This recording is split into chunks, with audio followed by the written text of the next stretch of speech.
Welcome into a brand new episode of WSI TV. Enjoy the show.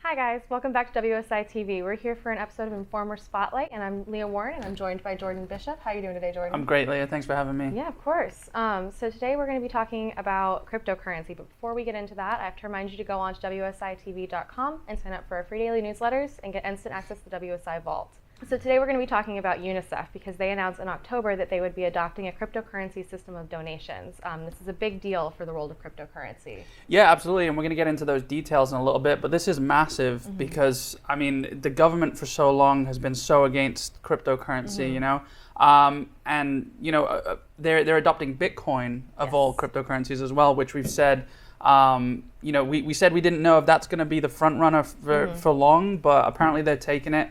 And running with it, and they actually haven't, which I'm surprised about, they haven't created their own cryptocurrency, the UNICEF coin or whatever they would call it. I do still think that'll be a possibility. I think this might be, you know, a trial by a government agency to sort of run with crypto and see the benefits of it. But it's very interesting, very big headline for crypto. Yeah, absolutely. So just a quick review of cryptocurrency. Just what is it? It's an internet-based medium of exchange that uses the blockchain technology to conduct financial transactions. And blockchain technology can get really complicated, but it basically enables decentralized encoding of transactions. So it's supposed to be a safe way of transmitting different finances and transactions without a centralized database. Right, exactly. And the way I like to sort of simplify it, and I've said this a few times, is consider the website and consider websites and the internet, right? So blockchain is like the internet, right? It's like the foundation that websites live on, you know, and the websites are like cryptocurrencies. So you've got websites living on the internet, you've got cryptocurrencies living on the blockchain. And it really doesn't need to be more complicated than that. Yeah. You know? Yeah, and it can get overcomplicated, but that's the basics. And the great thing about cryptocurrency and why it's been popping up so much is because it's not controlled by a central authority, which theoretically makes it immune to the pitfalls of traditional government control and interference. Right. There's no, you know, there's no people dipping their fingers in the honey pot and taking their own share. You know, I'm not saying that's going on at all major banks, but there is some pockets being lined somewhat illegally behind closed doors. And then to go into UNICEF, which is the organization that is picking up cryptocurrency. It's a part of the UN, and it's the United Nations Children's Fund. It's responsible for providing humanitarian development and aid to children worldwide. They provide aid to young people in over 190 countries. So this is a big organization dealing with millions of dollars a year, and they're now accepting cryptocurrency donations. The United Nations, beyond that, is the umbrella that UNICEF works under.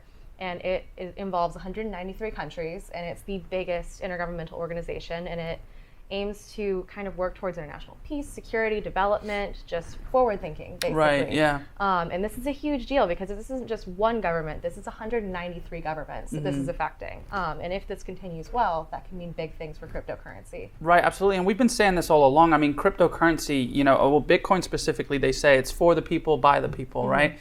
And it's worldwide. There's no exchange rates. I mean, of course, you can exchange between different cryptocurrencies, Bitcoin, Ethereum, Ripple, and the thousands of others there are. But crossing borders financially is so much easier with Bitcoin because it's worth the same. I mean, it's obviously got different denominations for each currency, but you could pay someone in Bitcoin in Europe or in Asia or wherever, and they get it in Bitcoin, you know? Yeah, exactly. And that's the really cool thing about this is they are going to be accepting donations and sending them out in the form of cryptocurrency. And that's a really important facet for an international foundation because you don't have to worry about the exchange rates. Right. So with this, you'll be able to receive, hold, and dispense donations of cryptocurrencies through Ether and Bitcoin. And it's this newly established cryptocurrency fund that is attached to a very specific part of UNICEF. Right, yeah, and I mean, I'm sure they'll add more cryptocurrencies to that as they go as well. Ethereum and Bitcoin being the two largest cryptocurrencies, I think it's a good place to start. And again, we say this all the time, but the Ethereum blockchain has this incredible thing baked into it where it's got intrinsic contracts. Yes. So if UNICEF's sending money, I mean, you know, if you're donating to UNICEF, those funds won't really be released until they accept and it's acknowledged that you've donated and they've been released, etc. So it's an incredible way. It's incredible how it works, you know. Yeah, absolutely. So UNICEF's going to be using these cryptocurrencies to fund open source technology that benefits children and young people. So it's specifically, this fund is geared towards technological advancement, which is pretty cool. And the crypto fund is nested within the innovation fund, which is a bigger fund that is specifically for technological innovation that's going to be helping with health services, just technology that's reachable for people, and just so on. And it's so important that cryptocurrency is a part of this because it's a highly traceable way of furthering the intentions of this fund. Right, of course. So it's transparent, you know. I mean, people say blockchain cryptocurrency's been tied with some illegal things because you can have it anonymous. But the great thing about this and how I imagine UNICEF will be using it is each time they make a donation or, you know, they receive a donation, it will be stamped in time in that blockchain and it can't be altered, it can't be edited. So the proof or the documents, you know, whatever they need are right there, stamped in time, and I'm sure that'll be on public record. Yeah, absolutely. So this is just a really big move, but it's a move that makes a lot of sense, especially for something like UNICEF that is constantly transferring funds because they are basically the collection agency for all donations, and then they distribute those to different companies and services and people in need. So this is going to create bigger independence for UNICEF and hopefully one day independence for UNICEF, or for the UN, excuse me, which is going to be great because right now there's a lot of worry about the individual countries asserting their individual agendas over the UN, which is supposed to be a universal company. Right, exactly. And this is, you know, they're really building trust in government here as well because, you know, there's a lot of distrust towards government, but if you can see what's going on, and this is only a matter of time, and again, we'll get to this in a bit because I know you've got some questions for me, but this is only a matter of time before other government agencies see how well it works, and I believe they'll start adopting it. Yeah, but this is the first, so that's why this is such a big deal. Trailblazer. It's that big stride forward. So I have a quote from the manager of the Innovation Fund that says that digital finance is going to change pretty significantly how we work as an organization, speaking about UNICEF. There was a need to prepare the organization to be able to leverage the kind of emerging technologies in the field that make us more efficient. So basically, she's saying that it's necessary to make this change for UNICEF to continue making waves in the world. So that's pretty big support for cryptocurrency right there. Exactly. And you know, obviously this is a government agency. It's not so much a business, right? But it has to be looked at like these innovative businesses look at the world. It has to look at the world as well. It has to look forward. It has to be forward thinking. It has to be ever adapting. And government's usually very slow. I mean, this is slow for normal standards. I think they should have done something like this quite a while ago, but you know, this is pretty quick for government standards. Yeah, absolutely. And I think a big part of that is that it is UNICEF, which is all geared towards the tomorrow and innovations and children and the future leaders and that kind of demographic. So they are kind of looking forward more than other agents of government. And so I have right here the amount that Ethereum donated when they started up the venture. So it's $18,000 was their starting amount. And obviously that was donated in the form of cryptocurrency, but it amounted to this much, and hopefully will continue to grow if Ethereum continues to get stronger. So big starting amount, and again, that's going to be highly traceable. There's going to be a timestamp on that, a record of that, and that was the starting investment. And since then, they've gotten thousands of dollars more in cryptocurrencies. In total, $25 million has been donated to the Innovation Fund, which is the fund that is now allowing the cryptocurrencies. And 20 companies and programs have been serviced just in the last year. And all of them have been receiving about $100,000 per investment. Sometimes more, sometimes a little bit less, depending on what that individual company and program needs. Right. I mean, some big money in there. You can tell people are piling in. I'm sure there's a lot of big companies who are going to be investing in this in this manner as well, and I'm sure those numbers will grow even more. Absolutely. You know? And this is just all in the last year or so, so pretty recent numbers, big numbers for a small amount of time. So the Innovation Fund is specifically geared toward technological innovation, as I said, and it's for the sake of society. So projects include drones to deliver whatever anyone needs in a remote area, machine learning, blockchain technology, digital prescription services, mobile networks, you name it. Just pretty much anything you can imagine. If it's technologically motivated, they're probably funding it for the good of society. Yeah, I mean, one thing that comes to mind is care packages being dropped in countries from planes with parachutes now. I mean, that's going to be completely old school and just revolutionized with the, with the accuracy that a drone could literally bring you whatever care package you need wherever you are. And that's the whole idea behind it. So they're leading that cause. And the policies for receiving funds are very specific, and they have to go through, anyone that wants to be a part of this has to go through a very stringent process to be able to receive funds. And it has to be based in emerging or developed markets, and it has to work with open source technology. So if you're donating to this, your money is going where it should. Right. And that's another part of why cryptocurrency is so great for this. That it's a stringent policy to give out the funds. Cryptocurrency is already a stringent policy for the transfer of funds from one place to another. And all the donations given to the fund in cryptocurrency stay in cryptocurrency. They're not converted to a fiat currency. They stay in their traditional form when they are given to whoever receives them. Right, which is great because it's quicker. There's many benefits to this. It's quicker, it's transparent. The world is just going to cryptocurrency. Next 10, 20 years, it's going to be incredible, the rise we see from it. Yeah, absolutely. And so on that note, what this means for crypto is that an international technologically based fund has recognized legitimacy of cryptocurrency and has shown it to be the currency of the future. UNICEF is an internationally recognized organization with ties to 193 countries as a department of the UN.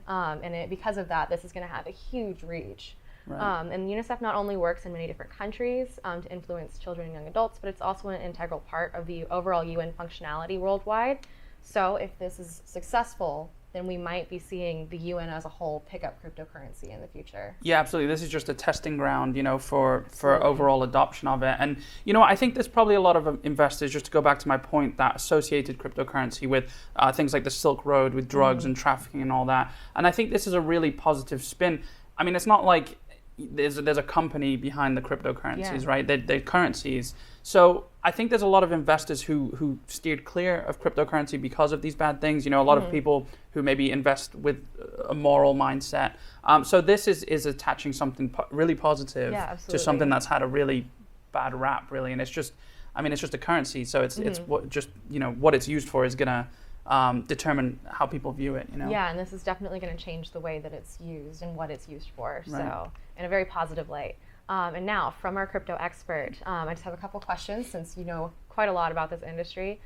So what do you think the ramifications of the governmental use of cryptocurrency will be in this sense? Well, I think it's huge. The government adopts something, and it's basically, if the government said tomorrow, we have to use cryptocurrency for everything, trade in all your dollars for cryptocurrency, you would have to do it. That paper dollar in your pocket wouldn't mean anything anymore. So I think it's massive. I think the government, what they'll end up doing is they'll create some sort of, Fed coin or something similar that they can sort of have control over. So we might not see ultimate adoption of cryptocurrency as we know it now, but it's still a step in the right direction, Yeah. And things like UNICEF taking cryptocurrency's donations and handling, their business in cryptocurrency is massive. And I'm actually kind of glad that they didn't create their own coin because it's good, it's transparent, it means they're not in control of it. There's no price gouging, there's no price manipulation. We talk about China constantly devaluing the yuan, and you can't do that with cryptocurrency. So overall, this is heading towards a cryptocurrency run world. And I just think government taking the leap with this is huge. Yeah, absolutely. And so ideally, we would want to see a universal cryptocurrency that is able to be used between different countries just to ease that transaction, get rid of all of the transfer fees between different currencies and all of that. Right. But if governments start putting their hands in this, do we run into the same issue as a fiat currency? I think so, yeah. There's always things like this are always going to be politicized, There's always going to be reasons for and against. But yeah, if they do create a Fed coin, like I said, it's a step in the right direction, but do they then still control it? Is it tied to anything? I personally believe we should go back to the gold standard, because then, maybe get a cryptocurrency that's based off gold and tied directly to the price of gold. Because while gold is just a shiny rock, really, it holds way more value than paper. Yeah. Right, and it can't be manipulated as much. I mean, of course, there's mining of it that creates more supply. But yeah, I think there needs to be something tied behind it. But again, step in the right direction. And I think technology moves so quickly now. It could be within many of our viewers' lifetimes that we see this adopted worldwide in the right way. Yeah, and that's in the right way. What would that ideal established cryptocurrency future look like to you? I think it would. The future would be transparent. I couldn't even imagine really if we had trust in our government. People are always going to find ways to distrust, government, and there's always going to be government officials that bend the rules to their liking. But ideal world, we're all using one cryptocurrency. Call it. Let's just say it's Bitcoin. And then you can send payments for things across the world. It's definitely, I think it would bring the world together on a financial scale. I mean, it just makes sense, And I mean, people say, oh, it doesn't exist, but there's a record of that transaction. So I mean, I think it's the way forward technologically, and I mean, we're heading there with this step, Yeah, and that's all really exciting. And just on a note from the saying that it doesn't really exist, that to me is the same as saying that when you swipe your credit card, that doesn't exist. I mean, it's all based on what we want to base it on. Right, yeah. This might be the next step, especially with technology being the thing that we value the most right now. There's actually, sorry to just interrupt, but just a story here. You think the banks are doing everything above board and they're doing everything right, but there's still human error, right? Mm-hmm. So I read of a story where a woman had $100,000 deposited into her account out of nowhere. I mean, it was a banking error, whether it was an extra zero, I don't know exactly what it was, but she didn't say anything. She kept it, and they eventually found out, and she got in trouble. I mean, it would be up to you what you did with $100,000, right? But that's not going to happen with cryptocurrency, because it's technology, it's algorithms, behind the scenes that are controlling and dictating how much money and to whom it's going to. And again, you don't need to get too caught up in the technological side of it, because it all happens behind the scenes. Yeah. The blockchain goes on behind the scenes. We don't really, as long as we trust it and trust the way it works, we don't really need to care about what's going on. Absolutely, and that's kind of what we founded ourselves on is we trust the numbers, not what's being said in the media. It's exactly, the same kind of idea. Trust the numbers. Cryptocurrency is all about the numbers. It doesn't have that human element, which in this case is a good thing. Mm-hmm. So I think that we're looking towards a bright future, and I think that UNICEF has taken a really great step in getting us there. So I think that's about all that we have for you guys. Mm-hmm. Thank you so much for joining me, Jordan. Thank you for having me. We'll see you guys soon.